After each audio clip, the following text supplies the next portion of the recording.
Hello and welcome to another bonus episode. I had one more holiday wishes. I asked my husband Adam to come into my studio so that I could ask him, and then he asked me my 4 questions, except for the one where I identify myself. I figure at this point you know who I am. So thank you again for being part of all of the holiday episodes, and Happy New Year. We have a few more book recs because that is what we do here.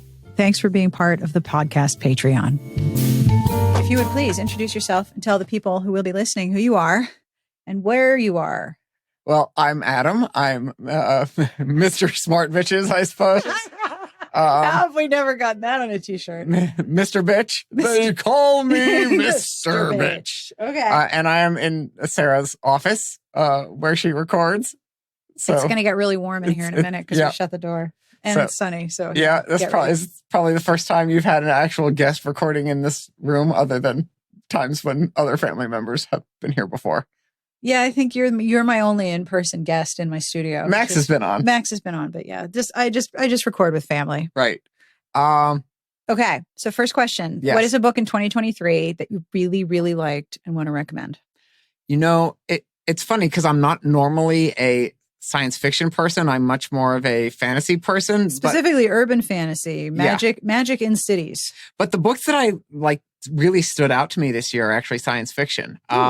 So I read Project Hail Mary by Andy Weir. Mm-hmm. He's just great. I'm not actually sure if it came out in 2023 or 2022, but I got around to reading it this year.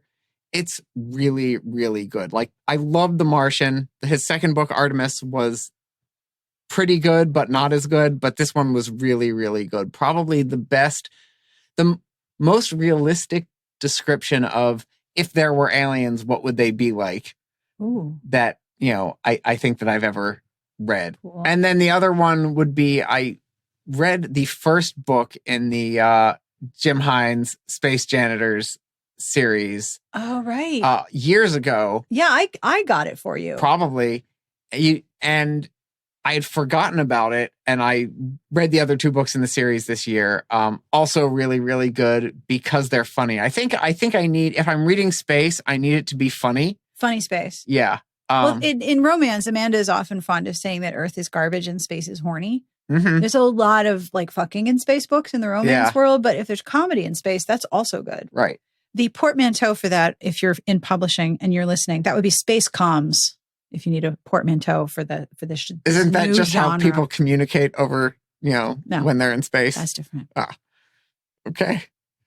So what about 2024? Is there a book that's coming out in 2024? Because this will air in 2024. Right. So is there a book coming out in 2024 that you're really excited about?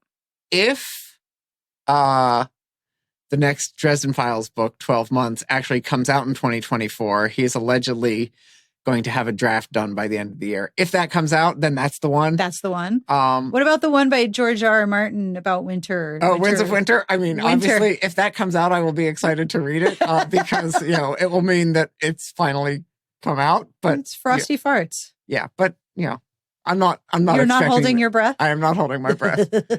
I don't even think George is holding his breath.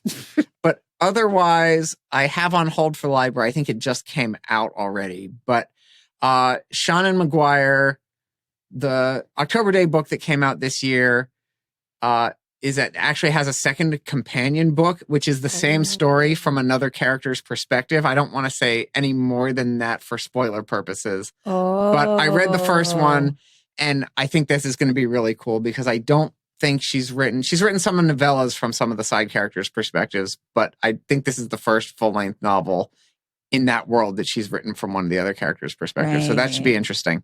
Do you have any holiday wishes for people in the new year? What do you wish for everybody? To leave you alone? Well, that's generally my wish for everybody, yes. But let's say for everybody to be left alone as little or as much as you wish to be. Oh, that's a good one. That is a good one. And do you have a bad joke? I do have a bad joke. What does Santa give to naughty soccer players? What does Santa give to naughty soccer players? What? Coal! No! Oh, no. Oh, God. That's terrible. Well, thank you for doing this. No problem. All And now you're going to interview me. It's weird. Yes. It's a hard job. Do you want the headphones? I do not need the headphones. Okay. If you want the headphones, I can give them to you. No, it's fine. Okay. So what was the book that you read in 2023 that stood out the most? For me, it was System Collapse by Martha Wells, which is the latest murder bot book. I'm shocked. I know you are absolutely floored. Well, it's, as I wrote in my review, it's not just the book itself, but the experience of reading the book, because I've been having trouble reading for a while now, which I've told you about. I've been listening to a lot of audiobooks. I've been borrowing a lot of audiobooks, and I'm having trouble reading text. Like, it has to be really, really compelling for me to not just bounce off the words and be like, I can't, this is too much brain. System Collapse, not only did I start it on a night when I had insomnia and I didn't need to get up in the morning, it was the night of fallback.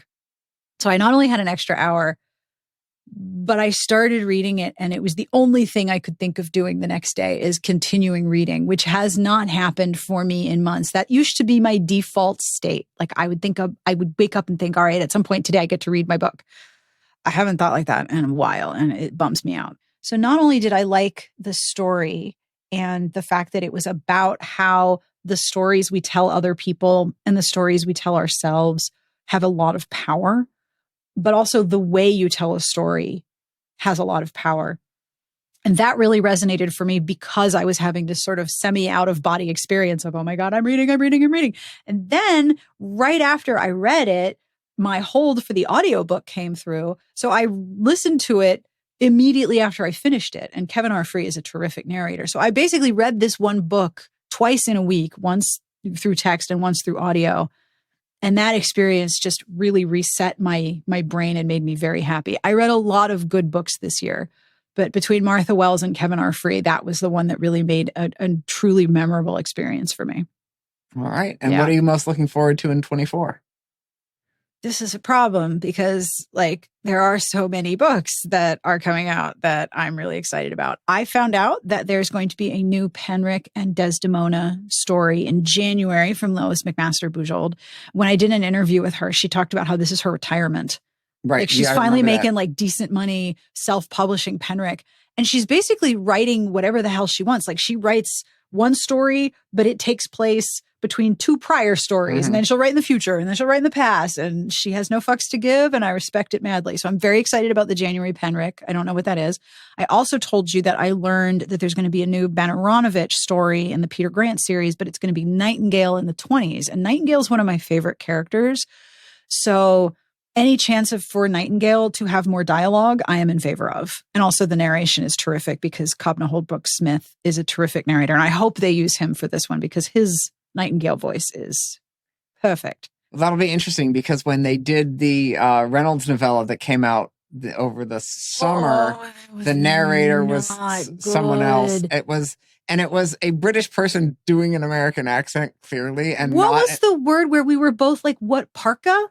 Was it parka that she couldn't say correctly? It was called it Parker, like Parker, as in Parker Brothers. Yes, she put on her Parker, and I'm like, what the hell is that? Oh, parka. Okay, and you know, accents are hard. Right. I couldn't do a convincing British accent for an entire damn book, but that was really frustrating. Right, but like they couldn't find an American. I promise there are some. Right. There are many. It's like how, you know, in the Marvel movies, you know, half of the New Yorkers characters are played by British actors. Yeah, it's wild, right? Yep. So there's a new Aronovich, a new McMaster Bujold, but I'm also going to cheat because, of course, I have a spreadsheet is being opened. Yeah, of course it is. For all of you listeners out there. For all of you who are wondering. But Sarah's 2024 reading and books data.